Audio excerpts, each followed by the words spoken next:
Budget سال 2024-2025 وزیر خزانہ صاحب نے کچھ دن پہلے پیش کیا۔ میرا پہلا تبصرہ تو اس بجٹ کو دیکھ کے باوجود اس امر کے کہ میں خود ایک ایسی جماعت سے تعلق رکھتا ہوں جو کہ حکومت کی حلیف جماعت ہے، لیکن ہمارے درمیان جو سمجھوتا یا انڈرسٹینڈنگ ہے اس میں کہیں پر ہم ایک دوسرے کو اس بات پر نہیں روکتے کہ جو راست بات ہے، جو سچ اور حق بات ہے، اسے برملا کہا جائے۔ تو میرا پہلا تبصرہ تو اس بجٹ کو دیکھ کر یہی ہے کہ یہ ایک روایتی بجٹ ہے اور 77 سالوں سے جو پاکستان میں اسٹیٹس کو قائم ہے، یہ اسی کا تسلسل ہے۔ اس کی کوکھ سے اسٹیٹس کو جنم لیتا ہے اور اسٹیٹس کو کی کوکھ سے اس طرح کا روایتی بجٹ جنم لیتا ہے۔ ایکسکیوز ہے آپ کے پاس کہ فسکل اسپیس کم تھی اور قرضوں کے بوجھ تلے آپ کی معیشت دبی ہوئی ہے، اس بات کو میں مانتا ہوں، لیکن where there is a will there is a way۔ اگر راستہ نکالنا چاہیں تو کم از کم اس اسٹیٹس کو سے ہمیں نجات مل سکتی ہے کہ بہرحال اپنا حال ایک جیسا ہے، 77 سالوں سے ہر ایک سال ایک جیسا ہے، کسی بھی رنگ میں رنگ خزاں نہیں جاتا، یہاں زرد ہرا لال ایک جیسا ہے۔ تو یہ ایک روایتی بجٹ ہے، 77 سالوں سے جو بجٹ آتے رہے اسی کا ریپلیکا ہے۔ یہاں تک کہ پی ٹی آئی کے دور کے جو 4 بجٹ تھے وہ چاروں بجٹ بھی اسی اسٹیٹس کو کا آئینہ دار تھے جس اسٹیٹس کو کا آئینہ دار یہ سال 2024 اور 2025 کا بجٹ ہے۔ جناب والا، میں سمجھتا ہوں کہ 77 سالوں تک تو ہم نے یہ کھلواڑ کر لیا کہ عوام کو ایک طرف رکھ کے اپنی مرضی کے بجٹ بنائے، لیکن میرے خیال میں اب بات اس نہج پر پہنچ گئی ہے کہ اگر اب ہوش کے ناخن نہ لیے گئے، اب ایک عوام دوست، معیشت دوست، کاروبار دوست بجٹ نہیں بنایا گیا بلکہ اسی طرح کا ایک روایتی بجٹ پیش کیا گیا اور پاس کیا گیا، تو میں سمجھتا ہوں کہ اب یہ ملک کی بقا اور سلامتی کے لیے اگر سب سے سنگین کوئی خطرہ ہے تو یہ روایتی بجٹ کا تسلسل ہے۔ اب ہمیں یہاں پر ٹھہر کر سوچنا ہوگا کہ کیا ہم اسی طرح عمرہ کو، رؤسا کو، بڑے وڈیروں، بڑے جاگیرداروں اور بڑے زمینداروں کو ان کی براہ راست آمدنی پر چھوٹ دیتے رہیں، ان سے کوئی ٹیکس وصول نہ کریں، آئین میں انہیں item number 7 federal legislative list میں یہ استثناء دیتے رہیں کہ every taxable income must be taxed except for agriculture. جناب والا، ایگریکلچر کا کنٹریبیوشن پاکستان کی معیشت میں 23% ہے، اور 23% میں جو ہماری کراپس ہیں، ہماری فصلیں ہیں، ان کی اگر آپ مالیت لگائیں، ان کا اگر جی ڈی پی میں جو کنٹریبیوشن ہے وہ لگائیں، اور ٹیکس میں اگر اس شعبے سے صرف 1% کا ٹیکس اگر آتا ہے تو میں سمجھتا ہوں کہ جب تک آپ اس اتنی بڑی ناانصافی کو ختم نہیں کریں گے، جب تک آپ اتنے بڑے ظلم کو ختم نہیں کریں گے اور تنخواہ دار طبقہ اور صرف تنخواہ دار طبقے پر ہی ٹیکس کی بھرمار لگاتے رہیں گے، تو میں سمجھتا ہوں کہ اب آپ کو یہ فرق کرنا ہوگا اس وقت کہ آپ ایک حد سے زیادہ اوور ٹیکسڈ اکانومی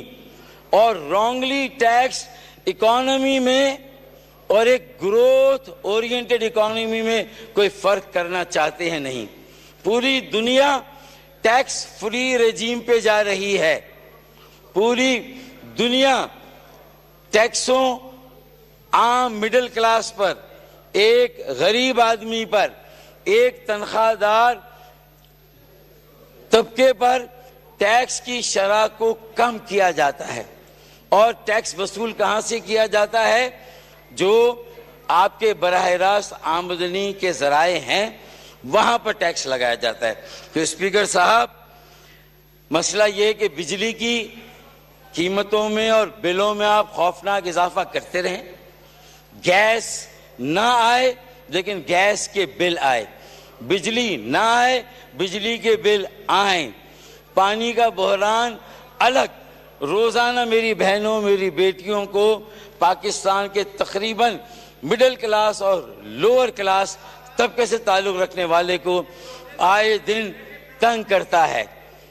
اسپیکر صاحب، میرا صرف یہ کہنا ہے، بجلی کے بل، گیس کے بل اور پھر ان کی لوڈ شیڈنگ، پھر پانی کا بحران، یہ بنیادی مسائل ہیں. مہنگائی، بے روزگاری، یہ پاکستان کے عوام کے بنیادی مسائل ہیں. جو کاسٹ پرائس انڈیکس ہے، جو مہنگائی کی شرح ہے، وہ 20 سے 40% ہے. جو ان امپلائمنٹ کی شرح ہے وہ بھی تقریباً 15% ہے. آپ کی بڑی بڑی ملیں بند ہو رہی ہیں، آپ کا کیپٹل فلائی کر رہا ہے، یہاں سے سرمایہ جا رہا ہے، چاہے 2022 سے پہلے کا سرمایہ گیا ہو یا 2022 کے بعد سرمایہ گیا ہو. 12 لاکھ نوجوان ہمارا یہ برین ڈرین ہوا ہے، جو پاکستان چھوڑ کر اب دوسرے ممالک میں جا کر چھوٹی جابز کر کے، بلو کالر جابز کر کے کسی طرح گزارا کر رہے ہیں، کیونکہ وہ کم از کم ان کی عزت نفس کو پروٹیکٹ کرتا ہے.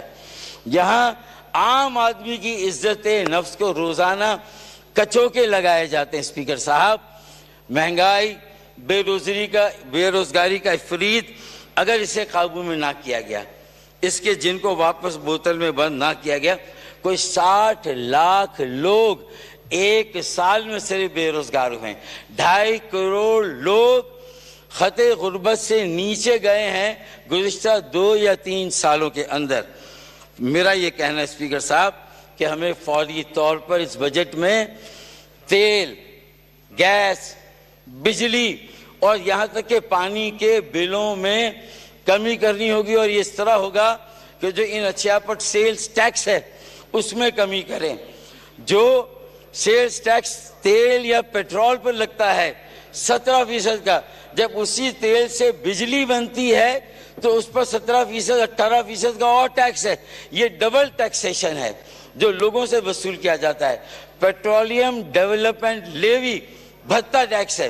پیپلز پارٹی ہو، پی ایم ایل این ہو، دونوں نے جب اپوزیشن کا رول پلے کیا تو حکومت وقت کو کہا کہ یہ بھتہ ہے، یہ غنڈہ ٹیکس ہے، اسے ختم ہونا چاہیے. اور اب شان بے نیازی کے ساتھ پی ٹی آئی کی حکومت نے بھی 4 سال تک پیٹرولیم لیوی کو اسی طرح قائم و دائم رکھا، اور ہمارے یہاں بھی پیٹرولیم لیوی میں اضافہ ہو رہا ہے. یہ 60 روپے تھی، اب اس میں اضافہ کر کے 80 روپے کیا جا رہا ہے. 33% کا اضافہ، 20 روپے کا اس میں مزید اس سال اضافہ کیا جا رہا ہے. میں صرف آپ سے یہ کہوں گا اسپیکر صاحب کہ اب ہمیں لوگوں کی زندگیاں اجیرن ہو گئی ہیں، زندہ درگور ہو گئے ہیں. اگر انہیں جینے کا موقع نہ دیا تو پھر کون سی معیشت، کون سی ریاست، کون سی سیاست، کون سی جمہوریت اور پھر کون سا ملک. اسپیکر صاحب، 3 طرح کے آؤٹ کم ہیں. یہ جو مسائل ہیں، دیکھیں میں نے علامتیں بتائیں، گیس، بجلی، تیل، پانی، اور یہ علامتیں ہیں. اب ان کے پیچھے کیا آپ کی گروتھ ریٹ کیا ہے؟ 2.4% آپ کی گروتھ ریٹ ہے. فسکل ڈیفیسٹ 8 یا 9% آپ کا فسکل ڈیفیسٹ. آپ کی آمدنی اور اخراجات میں توازن نہیں ہے. پھر آپ کا ٹریڈ ڈیفیسٹ 15 ارب ڈالر کا ٹریڈ ڈیفیسٹ ہے.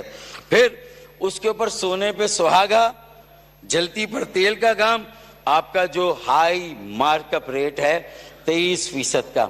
ایک کئی دھاری تلوار سے آپ